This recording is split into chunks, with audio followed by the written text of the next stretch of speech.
Welcome everyone to our NextOcean webinar, where we're going to show you the beta version of our online store and take you through a journey of how our Earth observation services can really benefit fisheries and aquaculture. So just before we start the main presentations of the webinar, I'd just like to give you a little background on the NextOcean project, for those of you who are new to it. So NextOcean is an EU-funded project that is really working to co-develop commercial services for fisheries and aquaculture, focusing on a number of user scenarios. So the first one we have here is to monitor fishing activities. And NextOcean provides statistics and analyses on fishing areas and fishing activities.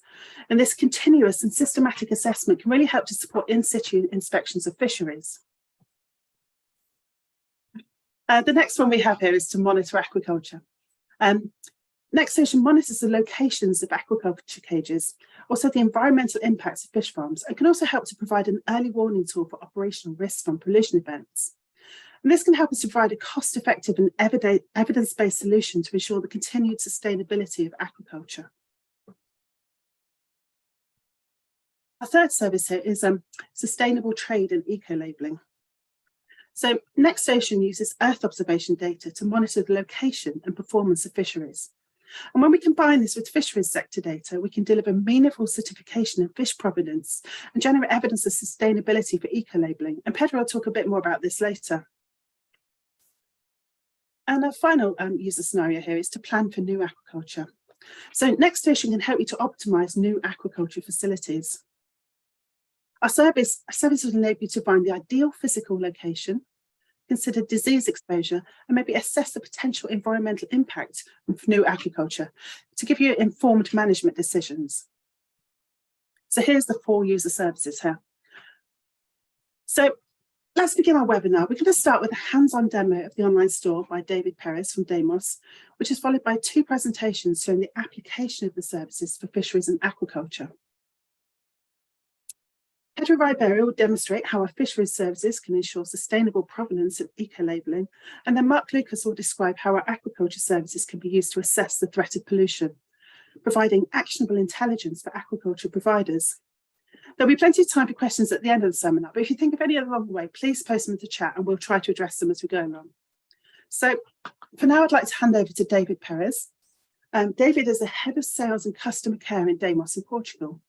He's worked for almost 20 years in sales teams in software vendors such as Business Objects and SAP, and his task here is to apply the market experience to the Earth observation field. So David's going to now take you through the online store with a hands-on demo. I'd like to just hand over to David now. Thanks ever so much. Hello, good morning, everyone. Thank you for joining us. Well, as Don said, my task here will be to share with you a customer journey through the online store, which is the place where you can access all those services that Don has very kindly been describing for you. The point is, or the whole philosophy of the online store, as you know, is to provide micro geo services so that you can download outputs either individually or chain them together to create a bigger picture to address customer scenarios such as the ones that Don described. So my task here will be just to go through the mechanics of how to access the store, how to browse the catalog, and how to place an order. Then my colleagues Pedro and Marc will expand on the nature of the different services and what is the business value that you can that they can provide for you. So first of all, let me explain that the online store is in a beta state. So right now we are looking at improving everything that we have here. So whoever amongst you is willing to take a look and test the online store, any comments, improvement suggestions are more than welcome.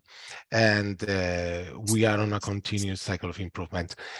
The online store is a web page, an online site that can be accessed through this site. And it's a quite simple one. It has a homepage where you have a overview of the project with the most relevant values that we provide, and some links to the social media, and a link also to get in touch with us to gather either more commercial oriented information, or to receive your suggestions for improvement, like I said before. When the time comes, there is a support page that will open a Jira link where, after registering, you can place your incident requests or contact requests directly on an incident management system, where our teams get your input straight away and try and resolve any technical issue that might arise. So I should say that if you look at here at the top menu, you will see the homepage where we are now, the support page that we can invoke by clicking on it and opening Jira, and then the service catalog that will open here in a second. You will get a look at all the different services that are available, provided by the several service providers that have created these services, taking all of their combined experience to create valuable services that you can leverage to address your business goals. But the point is that the magic will only start when you sign in. So actually, you can browse the catalog, but you won't be able to place an order or actually access the services details until you sign in and validate yourself as a valid customer, which in my case is customer 1, for example. And then when I return to the services page, I will be able to access the details of the service. There's no need to refine your queries a lot, because the number of services is quite limited for now. But in case you need to I don't know, FPE, for example, in case you need to find a specific one in an area of interest or whatever, you can filter by name, by tags, etc. So once you've located the service that you want to use, for example, in my case, FPE fishing footprint, you click on it and you will access a order placing page where you will get some extra information. For example, the description of the service will provide you an overview of what the service is intended to achieve, and you will see the sort of service that it is. It can be processed on the spot, or it could be a data collection that you can collect through different criteria. But at any rate, if you need further information, you can always click on the documentation link that will open a further page or a PDF or whatever the service provider has kindly made available in this page. Should there be any specific instructions or anything that you need to know in order to place your order, you will get it here in the instructions page.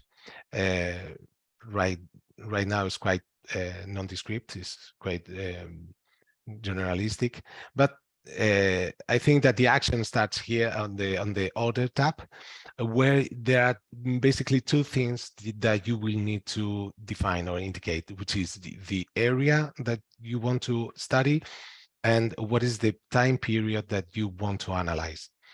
The area for you is pre-filtered, let's say. So this code of colors will let you know where the service has been trained and where data are readily available for download without further customization or adaptation. It might happen that you are interested in some other area, but for that, we suggest you get in touch with us and let us know what is the area that you're interested in, and then we can sort of manage the situation, how to translate that service to the area of your interest. So you can choose the area either by drawing a polygon or a line or a point, or introducing a polygon with different coordinates. In our case, we will plainly drag and drop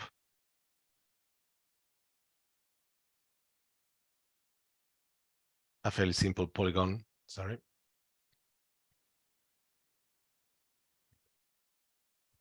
to draw our area of interest. And then we need to specify what is the date, year, month, days that we are interested in. Depending on the nature of the service, depending on on the technicalities of the service, you might get several outputs, different products. Some services return a different output per day, per month. It all depends. So basically, you would get that information in the description and technical information of the service if need be.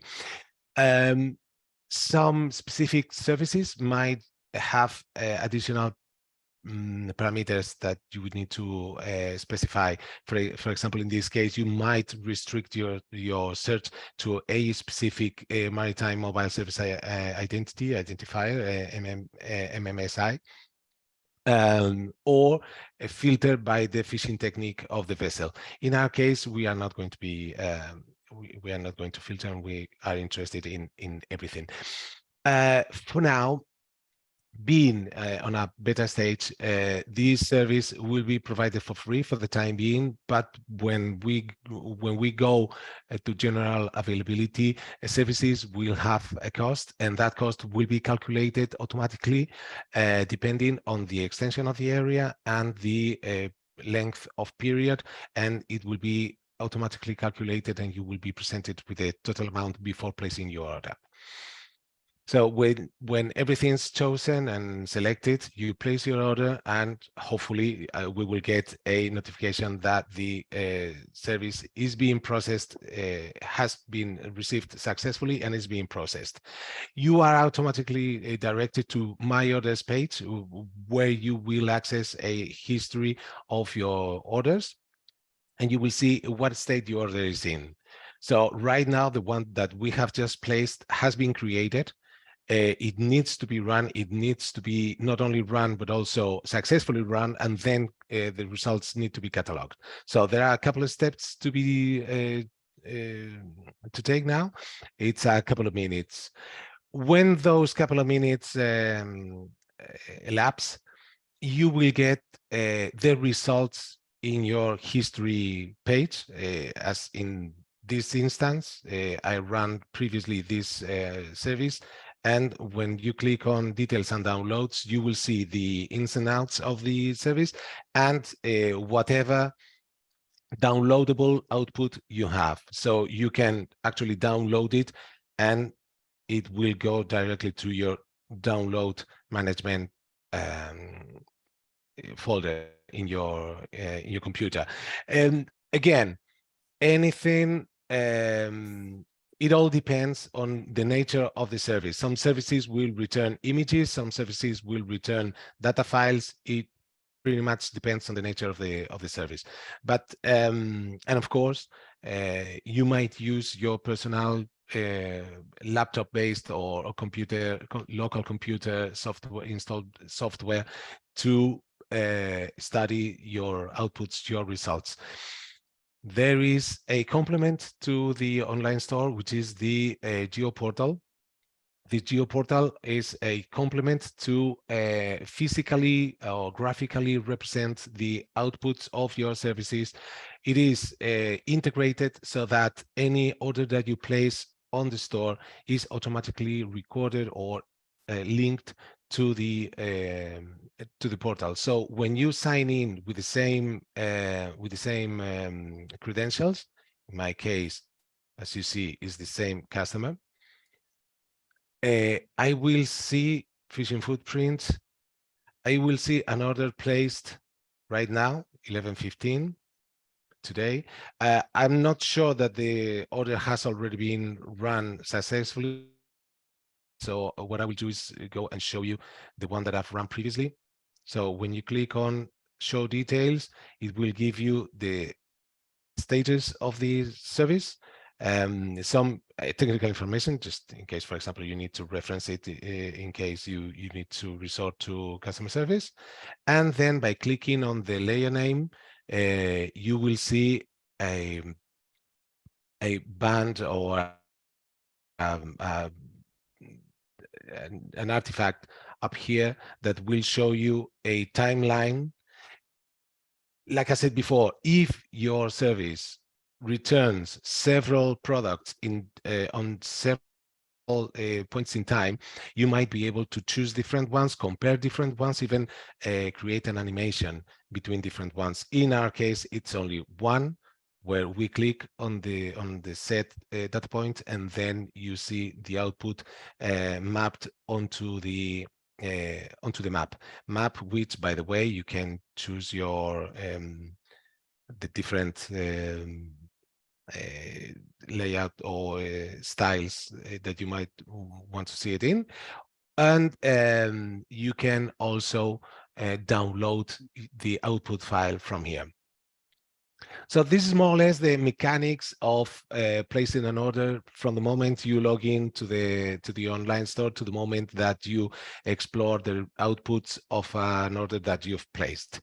The real value of this whole experience is the business value that the different services bring. And I think that is a matter that Pedro will explain much better than myself. So I will leave the floor to Pedro Ribeiro, and thank you very much for your attention. Thanks, David. That was really interesting and really clearly explained. Does anyone have any questions for David before we move on to the next presentation? Yes, I do have a question. I already put it in the chat anyway. Thanks for the presentation. It looks really nice that you can automatically order services. Does that also mean that there is an automatic pricing as well? There's no human interaction, no offering in the making. It's an automatic price model. Yeah, the whole point of an online store should be getting rid of the human element. I mean, do you really want to deal with any of us to place an order? But no, it's the same strategy we are also pursuing with our services, and I think it's really good to have these kind of automated prices. It's also good for comparing services as any other current commodity nowadays. So yeah, looks really Absolutely. good. Thanks. Yes, thank you. Brilliant. So if there are no other questions, we're now going to move on to Pedro Ribeiro's presentation. Pedro is an oceanographer with a master's in geography, and he's got more than 10 years of experience as a technical manager of environmental projects. In the last 2 years, he's been part of a Deimos team focused on the development of downstream services based on remote sensing and other Earth observation data. And he's going to now talk about the fisheries service and how we can use them to ensure sustainable provenance and eco-labelling. So I'll just hand over to Pedro. Thank you. Okay, thanks very much. Now, I guess you can already see my screen by now. Okay, so we're going to talk a little bit about the fisheries services from NextOcean and trying to bring what is the value proposition that we have for them. NextOcean is a project that, as Del mentioned in the beginning, is still ongoing. So we are not yet in the middle of the project, almost there, but of course it's still under development. So I have a couple of questions that have been actually really on the focus of the development teams. So we want to understand which are the potential end users for these services that we've been developing, how these services can provide information that is valuable for those users, and if there is additional value that can be brought by combining these different services in a bundle offer. So, of course, this is all being treated in a co-design perspective, which is a very strong, important component of NextOcean. So we've been dealing with different end users and trying to understand their needs and trying to convert and include the solutions for that in the services. But in the meantime, of course, we have also to work on our marketing strategies, and for that, we've been conceiving a set of theoretical potential end users to fill up the first question. So who will be using those services? So our first draft of answer for that is what I show right now. So those are the 4 different classes of end users that we think we should target in NextOcean certification entities. So within the farm to fork perspective, of course, this is getting more and more important that our consumers understand where their food is coming from, and in the fishing industry, this is a very important thing. Of course, thinking about sustainability of those stocks and also the health issues.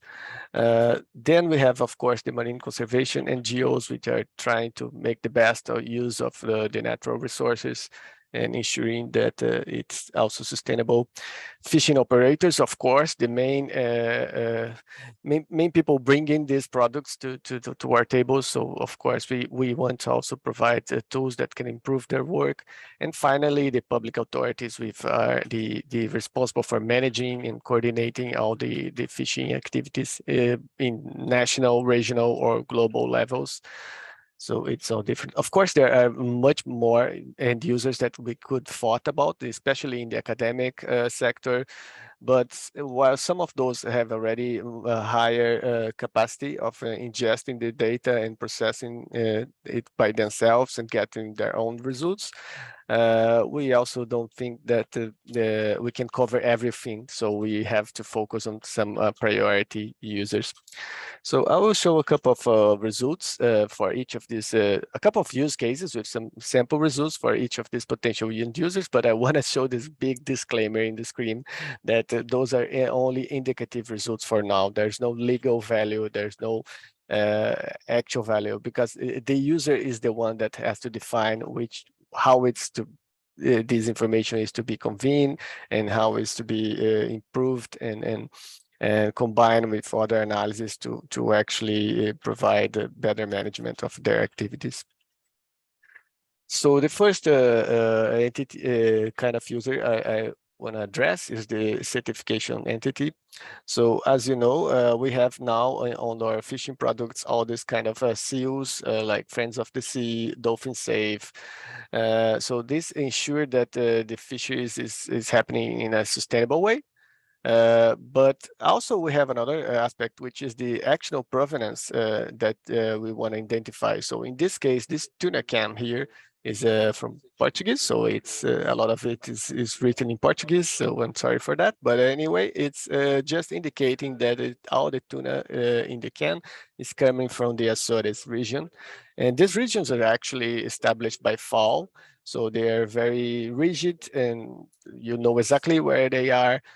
So we want to ensure that all these fishing products are coming from that particular region, maybe because of quality, maybe because of let's make the national industry, foster the national industry. Well, anyway, that's for the consumer to decide, but our part is to ensure that this provenance is really what's the can is saying here.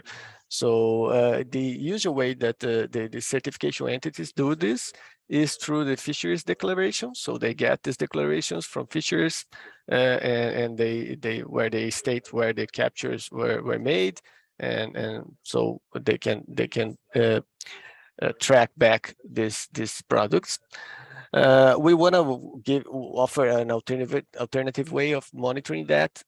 So with AAS data, we have a capability of monitoring individual vessels or whole fleets of vessels for any particular area or time of interest. AAS data is good to say. It's open data. It's commercial, of course. It has a cost associated with it, but it's open. It's available for anyone from different providers like Marine Traffic and many others.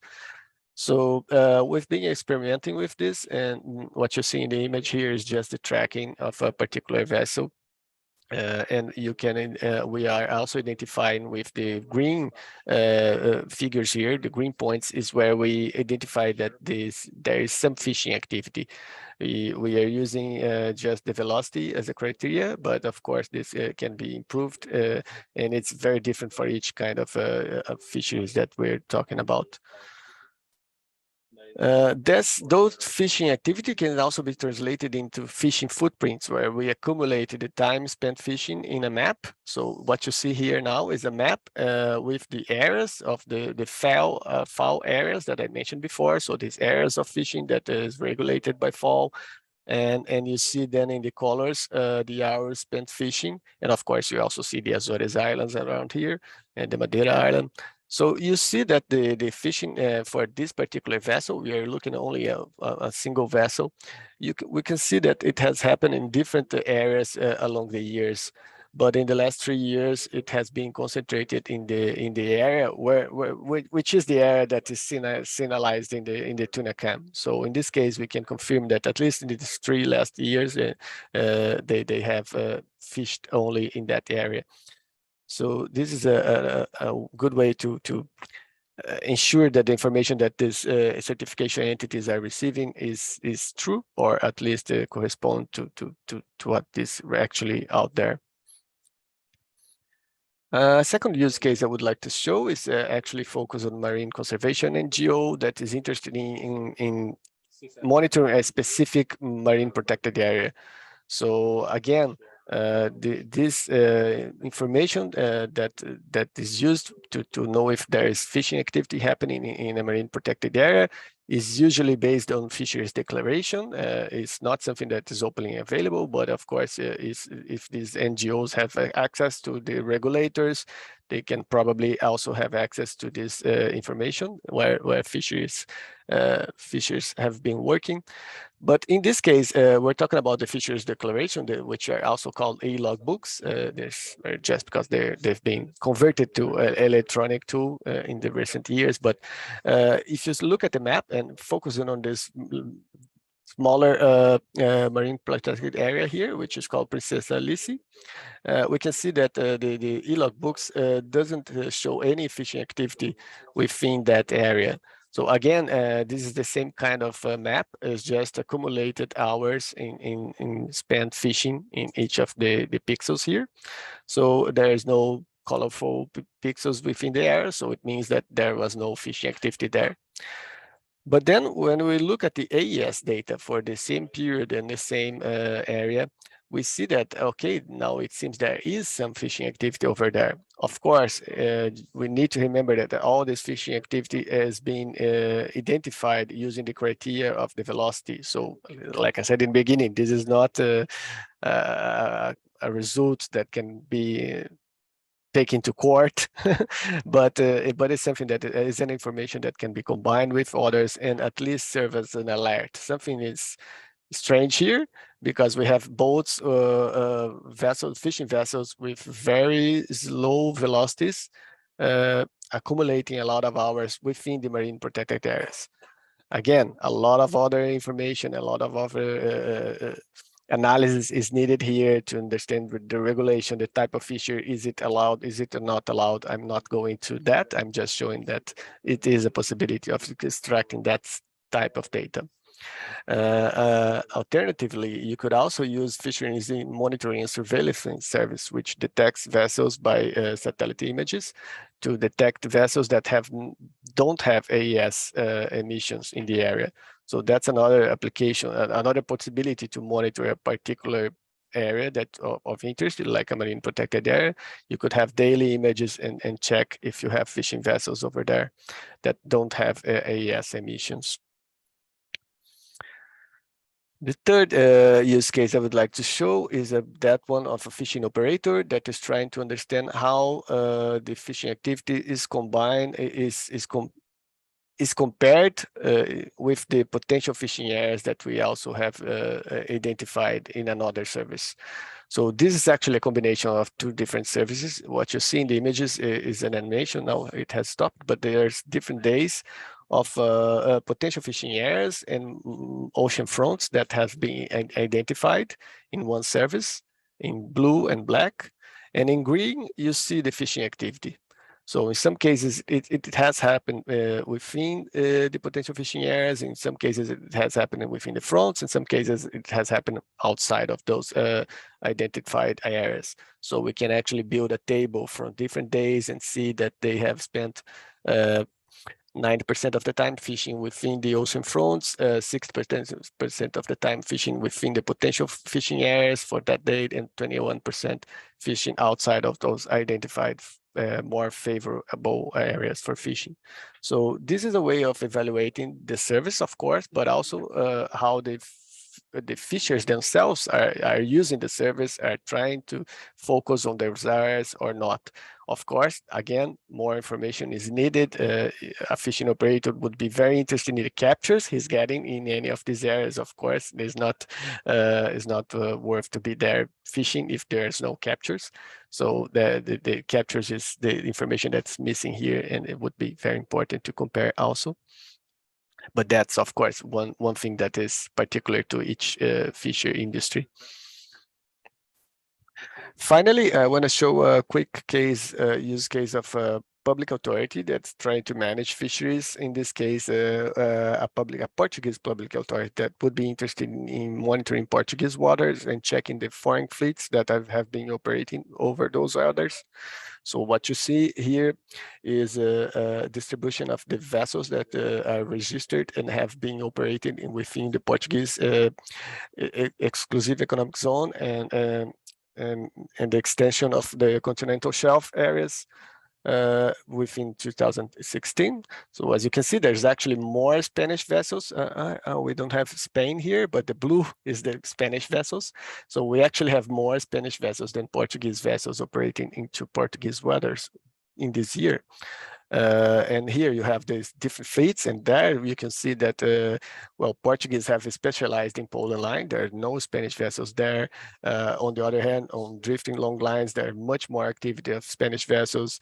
On set gill nets, there's much more activity of Portuguese vessels. So again, this information is to be combined with more information that the public authority already has, and to have obtain different insights. You can also see the distribution of this fishery activity by the Spanish fleet within Portuguese water, and it's clear that they have been respecting the line, the limit of 100 nautical miles.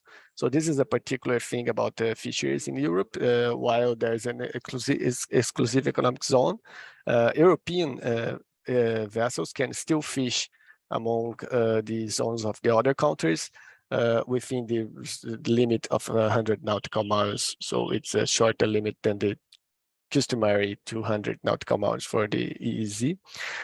Nevertheless, you still see some vessels here, and just remember, these points are always signalizing what we call fishing activity. So vessels moving in very slow velocity. And if we zoom in and we change a little bit also the scale, we can see that some of these vessels have been, I don't have the scale here, but some of these vessels have been spending more than 14 or 15 hours in these points around the islands. So while some of these points are really, really close to the islands, and we can interpret this as a vessel being in port or protecting for a storm or something like that, some of the points are outside and not so close to the islands, and then it's kind of a suspicious activity. So it could be an indicator that this deserves more investigation, deserves on-site surveillance. So we need to check it out with more attention. Again, just indications, but a good way of rapidly getting this information very quick and a very easy way with NextOcean services. And that's about what I have for the fishery services. Thank you very much. Thanks, Pedro. That was really interesting. There's one question in the chat from Marnix, and he said, did you consider keeping track of this origin data in a blockchain? Yes, thanks, Manix. This is for sure on the future. It's something that we are looking to. It's an ideal case, I would say, for blockchain because the supply chain for the fishery products is very long and complicated. It's not an easy supply chain. So I would say it's a particular good case for blockchain application. So for sure, this is on our horizon. We are looking into it, but it's not currently being applicated. So, but we're definitely considering for the future. One thing that's missing, just to complement on that, one thing that's missing is the capture. So like I said before, we don't have the captures here. It's just the fishing activity, which is something that we can do independently from the fishers. If we need the capture, of course, we need active information coming from the fishers. So if we need if we want to operate with blockchains, we need the capture information and we need the collaboration from fishers. That's where things gets a little bit more tricky. Yeah. Yeah, okay. No, I was sort of expecting blockchains. I mean, they're popping up for these kinds of services all over the place. And I think that there's also all sorts of programs going on the trawlers themselves that they also want to indeed capture what they get. Taking photographs of the fish they actually get in. So there might be, in the end, I mean, after the project, some more collaboration possibilities there. Indeed. To in the end have the whole process from capture to being sold in a store. Yeah. Okay. Thanks, Benix. Yes, Yeah, thank you. Indeed, one thing I must say about fishers, and of course, everyone that's working with fishers already know that it's a whole world of different applications because each species, each type of fisher, each gear, each geographical location has a different needs. So, and a different way of complying also with, for instance, providing information voluntarily. So while some of these industries would be very interested in let's say, using blockchain to put more value in their product, I guess others are quite resistant. There are other issues also, like a rule for no discharge in Europe, which is quite complicated to deal with. So it's a different different industry in the sense that is all divided in these silos of different species and techniques. Yeah. Okay. Thanks. Thanks. Right. Does anyone else have any questions for Pedro before we move on? Brilliant. You can always ask him some more questions at the end if you think of anything in the next few minutes. So we're going to move on to Marc Lucas now. He's going to talk about assessing the threat of pollution, actionable intelligence for aquaculture. And Marc is a senior oceanographer at CLS, and he's part of a team focusing on environmental applications. Over his 20 years of experience, Marc has learned to use in situ, satellite and model data to gain a better understanding of the ocean and its dynamic processes, focusing on providing users with information upon which they can act. So I'd like to hand over to Marc now, and he's going to tell you about assessing the threat of pollution. Thank you very much, Dawn. Okay, so this is a kind of more, if you like, practical example of the type of services that will be available on NextOcean. So this is all about looking at pollution and trying to kind of find out if it's a threat, if it's dangerous for an installation, a particular installation. So just to set the scene, so this is a kind of a random example. It's obviously not based on anything kind of real, but I thought we could choose the Isle of Elba. So if you like, east of Corsica and west of Italy, and here we can kind of imagine that we have a fish farm of some sort, and somebody whose kind of economic activity is highly dependent on the revenue or on what's happening in this fish farm. And so obviously Elba is quite close to many kind of ferry routes, and there's a lot of like marine traffic activity throughout the Mediterranean. And the red arrow indicates where the fish farm is kind of roughly located. Marc, and you can see, sorry to interrupt, but I can't see your slides. Is everyone else having the same problem? That's okay. Did you lose the slides on the way? Yeah. Okay, I'll share them again then. Maybe it's because I hit the wrong the wrong screen. Can you see it now? That's better. Yes, Okay. thank you. Can you see the next one? Perfect. Okay. So yeah, so I was focusing on the Isle of Elba, and then and looking at potential fish farm installed near the coast of Elba. So this is a kind of a zoom onto the region with a red arrow indicating where the fish farms are likely to be in this scenario. This is obviously a scenario, and as I was saying, lots of marine traffic all around the Mediterranean, and sometimes we have spills that occur. So, for instance, we could have a spill around here. So it could be an oil spill or anything else. And the question for the owner or the administrator of the fish farm is, is this a problem for me? Should I be worried? Should I do something about it, or or is this or am I okay, and I can continue my activities as usual? And so the tool that CLS will propose or will implement within NextOcean is a drift modeling tool, which will enable the fish farm owner to determine whether any pollution is a threat. So there's quite a lot of complex parameters which are needed to kind of set up a drift modeling run. Things such as the sensitivity to the wind, sensitivity to the currents. Some of them will be kind of hard coded to make things easier for non-expert users. So I'm not going to go into too many details, but basically, once you've kind of set up what you start by doing is identifying identifying the location of the pollution within the model. So now we're not looking at kind of an image of the pollution, but rather, within the model domain, we kind of discretize the pollution. So we, if you like, put little particles where the pollution is, and then we set a start date. So when did the pollution occur? So this was, you can see in the upper right-hand corner, and we also define the end date for the simulation. So basically, how long do we want the simulation to run for? Bearing in mind that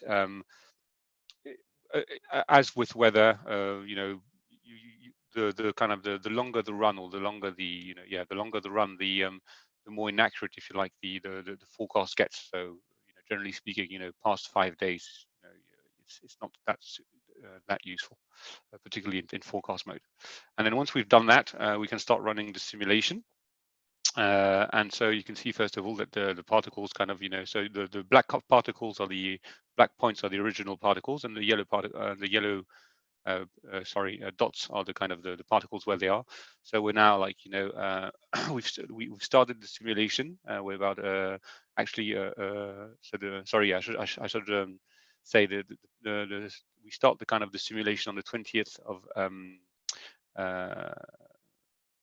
20th of November 2022, and then 24 hours later, this is the situation. Things haven't moved very much. Everything seems to be pretty normal, and the fish farm doesn't seem to be kind of threatened by the pollution. However, when we start moving in time, so this is 24 hours after, if we go to 42 hours later, you can see that the pollution has kind of started to move north. So things are looking good. It doesn't look as if the fish farm will be impacted by this pollution, which occurred east of Corsica. And then if we move further in time, 48 hours later, things are looking a bit more complicated. The pollution is starting to move towards Elba. Not yet, close, but it's kind of, it's becoming a bit of a concern. And then if we are 60 hours later, you can clearly see that the particles are now heading straight towards Elba. So the pollution is likely to impact the fish farm. How long will it take to get there? Well, if we kind of move forward in time a bit, 72 hours later, we can see that the first particles are already hitting the island, so very close to the fish farms. So obviously this pollution is of a great concern, and even though initially things looked okay and nothing to worry about, you can see that within 3 days, the pollution can hit the agriculture farm. And then if you kind of look at more details, so 87 hours later, the whole northern coast of, well, a big part of the northern coast of Elba is being impacted by the pollution, including the kind of, the theoretical aquaculture farm we we put there. And then if you zoom on to kind of, zoom on to kind of the Isle of Elba, you can see, the tracks of each individual particles. So in red, you have the ones which have grounded, which have hit the coast. And in yellow, you can see the ones which are still at sea. So obviously, because pollution is obviously millions and millions of particles of pollutants. So and the model doesn't you can't put millions and millions of particles within a model, but this at least gives you an idea of what's going to be happening.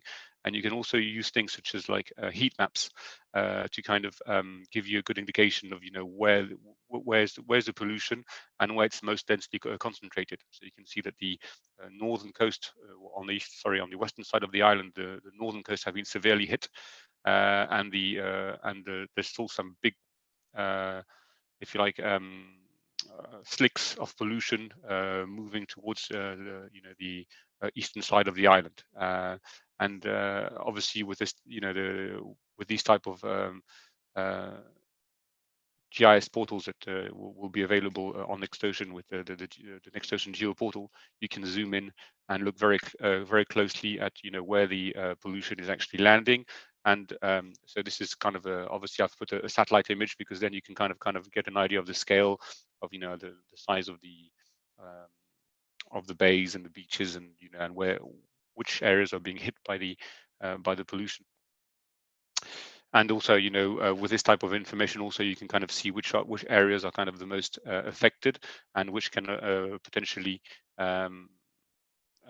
which will be more kind of sheltered from the pollution.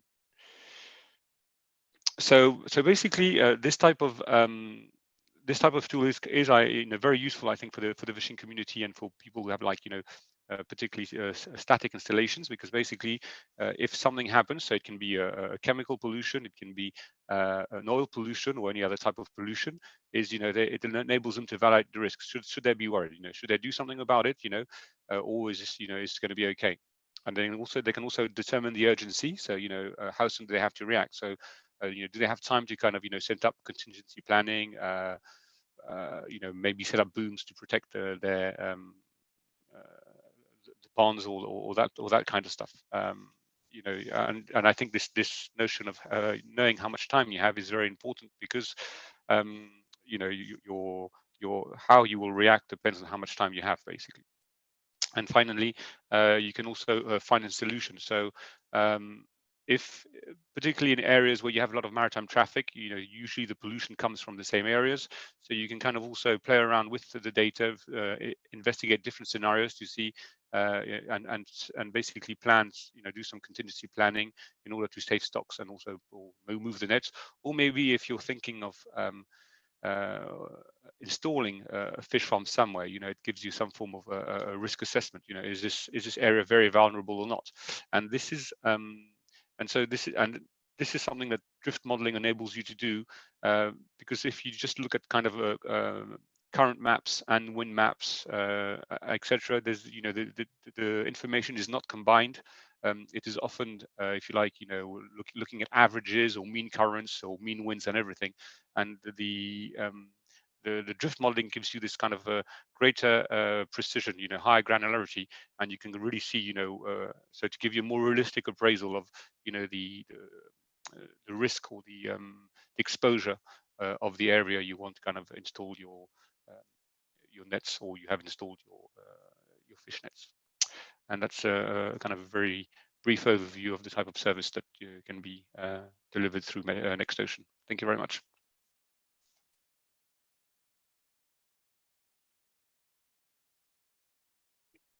Thanks so much, Mark. That was really interesting. And I was just wondering if anyone here was actually to see that might be able to be used such services, or if anyone's got any questions for Mark or anything, or David or Pedro. We're actually coming up towards the end, so we've only got just a few minutes left, but has anyone got any questions they've got for any of the speakers today?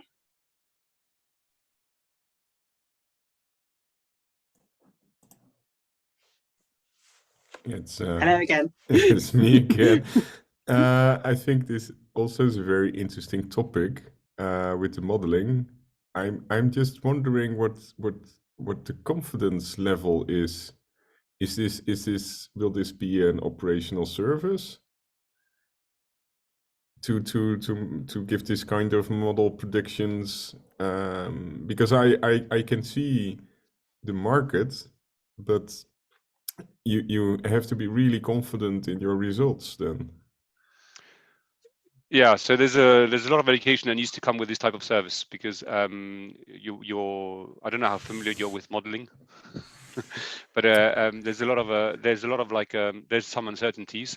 This is something we try and take into account. So I didn't go into too many details, but when we have when we do a simulation such as this, we add, if you like, perturbations, because we know that the currents, the model currents, and the model winds aren't super accurate. We kind of add perturbations around the mean, which is given by the model. So this is taken into account to a certain extent. So this is exactly the same tool that is used, for instance, if you want to go search and rescue purposes and that kind of stuff. Yeah. So there's an element, obviously, of uncertainty. With time, the models, the models we use. So in this case, it's kind of CMEMS model. So the delivered by Siemens, but so these assimilate an enormous amount of in situ data, so the accuracy is increasing, but you're still left with and you're still left with the fact that there are some uncertainties, and also the ocean, just like the atmosphere, is a chaotic system. So I think, generally speaking, and if you have like a lot of dispersion in the result, there's a there's a lot of uncertainty, but in some cases you'll get like very concentrated, and little dispersion, and then it gives you some confidence that the results can be trusted. Okay. Did you you could also force the model if there is a new satellite image showing you where is that something? This is something that can be done. For instance, for oil pollution, they kind of they acquire new imagery, but I think the idea behind this tool is more because obviously when there's a pollution, authorities generally kind of are on the game and and try and do things, but this is more a tool for the user to kind of see, because the cost of a SAR image is sometimes quite expensive. And so actually it's very expensive. So it's more a question of, so potentially yes, if there's a pollution you're worried about, you do first simulation, things look okay. There's new information such as a new location, you can redo the simulation and and see what that happens. Yes.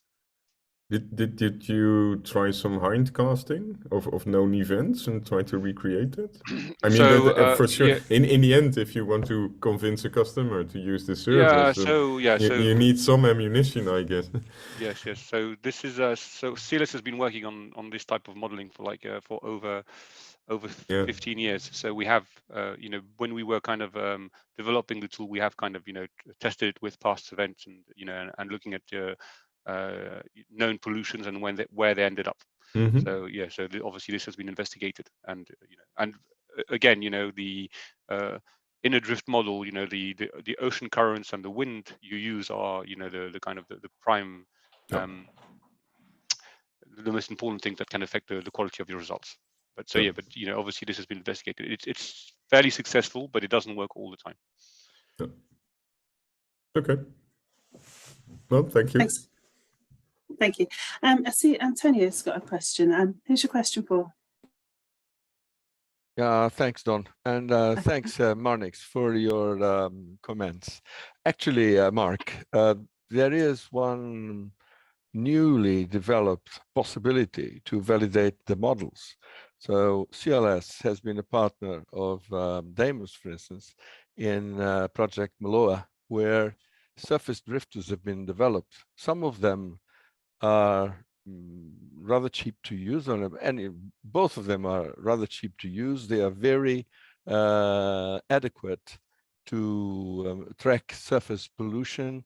They cover only the top decimeters of the ocean, and they clearly drift with the current, not with the wind, as they expose very little to the wind.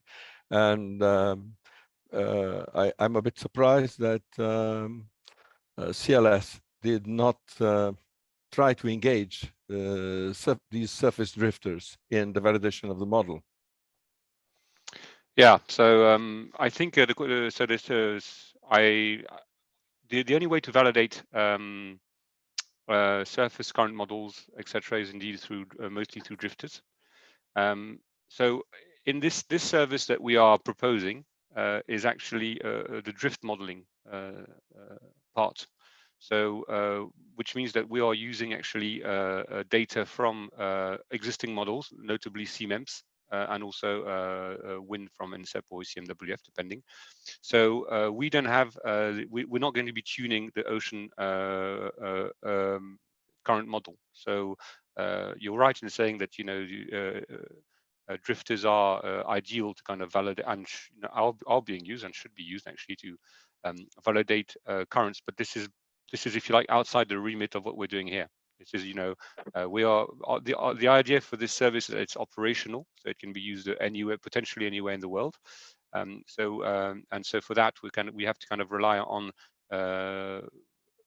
ocean current modelers who kind of provide us with the currents and the current data. And so in this case, it's CMEMS.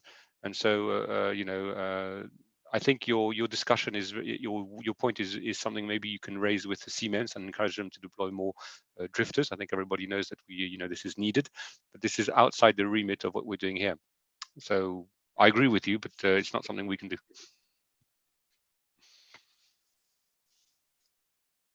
Thanks.